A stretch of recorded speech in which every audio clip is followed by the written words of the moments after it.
नमस्कार। अभी आपने जो कहानी सुनी है, इसी प्रकार की एक और कहानी है, प्रेम की कहानी है। एक महात्मा थे, एक साधु थे।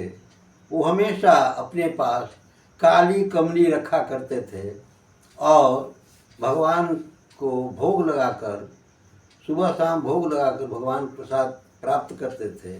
एक समय की बात है, उस महात्मा को कहीं कोई आवश्यकता थी तो बाहर जाने लगे। तो उस महात्मा ने क्या किया था कि एक नए शिष्य का चयन किया था, एक नया शिष्य का चुनाव किया था। और वह शिष्य अनपढ़ था, पढ़ा लिखा नहीं था।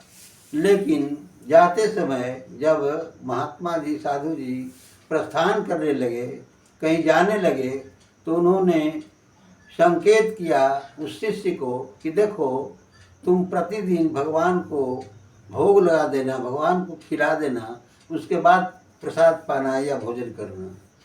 शिष्य ने कहा कि ठीक है, मैं भगवान को भोजन करा के भोग लगा करके ही प्रसाद पाऊंगा या उसके पश्चात भोजन करूंगा। तो महात्मा जी कहीं प्रस्थान कर गए, अपनी आवश्यकता अनुसार काम से कहीं चले गए और समय पर वो प्रसाद में शिष्य ने खीर बनाई और थाली में खीर रख करके और कहा कि भगवान आइए, भोजन कर लीजिए।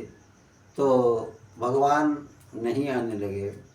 वो शिष्य रोने लगा, चिल्लाने लगा, रोने लगा कि आप हमारे गुरुजी से खाते थे, गुरुजी खिलाते थे तो खाते थे, गुरुजी आएंगे तो हमको बड़ी मार पड़ेगी, वो बुरा भला कहेंगे, क्यों नहीं आ रहे हैं। शिष्य रोने लगा। तो भगवान शिष्य भक्त की पुकार बहुत जल्दी सुनते हैं। भगवान आ गए और आ करके थाल की खीर को खाने लगे। जब खीर समाप्त होने लगी, शिष्य ने देखा और कहा कि सब खा ही जाइएगा, थोड़ा सा प्रसाद मेरे लिए भी छोड़ दीजिए। भगवान प्रसाद के रूप में थोड़ी सी खीर को छोड़ दिए और प्रतिदिन ऐसा ही होता था।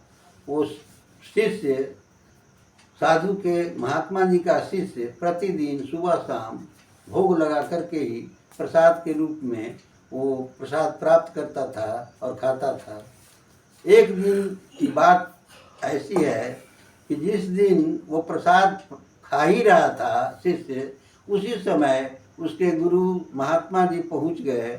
हाँ, एक बात और है, वो भगवान को प्रेम से भजता था, पढ़ा लिखा था नहीं। वो कहता था कि जो जपे काली कमली सोई जपे हम, अर्थात भगवान को मैं भी जपता हूँ। भगवान की स्मृति वो करता था और भोग लगाता था।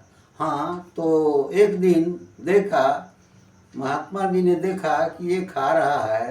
अरे, तुम भगवान को खिलाए नहीं, भगवान के भोग लगाया नहीं और भोजन कर रहे हो, प्रसाद पा रहे हो।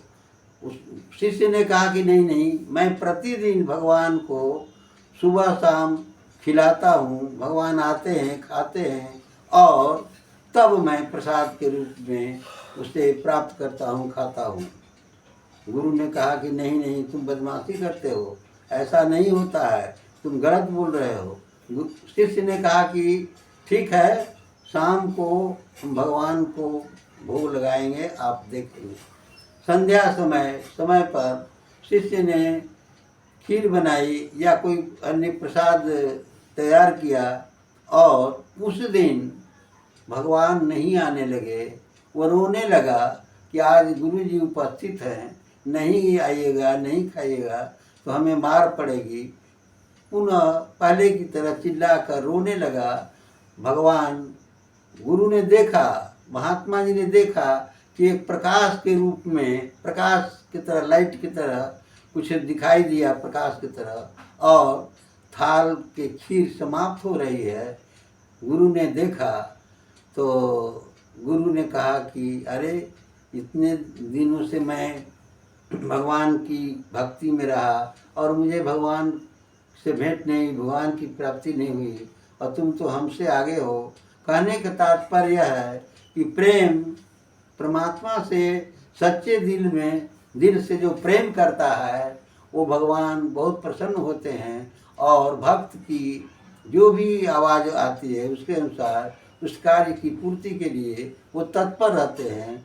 कहा भी गया है कि निर्मल मन जन सोई मोहि पावा, मोहि कपट छल छिद्र न भावा। निर्मल मन जिसका हो जाता है वही मुझे प्राप्त कर सकता है। भगवान कहते हैं, परमात्मा कहते हैं कि जिसका मन निर्मल हो गया, साफ हो गया, शुद्ध हो गया, वो हमको प्राप्त कर सकता है और हम उसकी हर आवश्यकता की पूर्ति के लिए तत्पर रहता हूँ। इतना ही कहकर मैं अपनी वाणी को विराम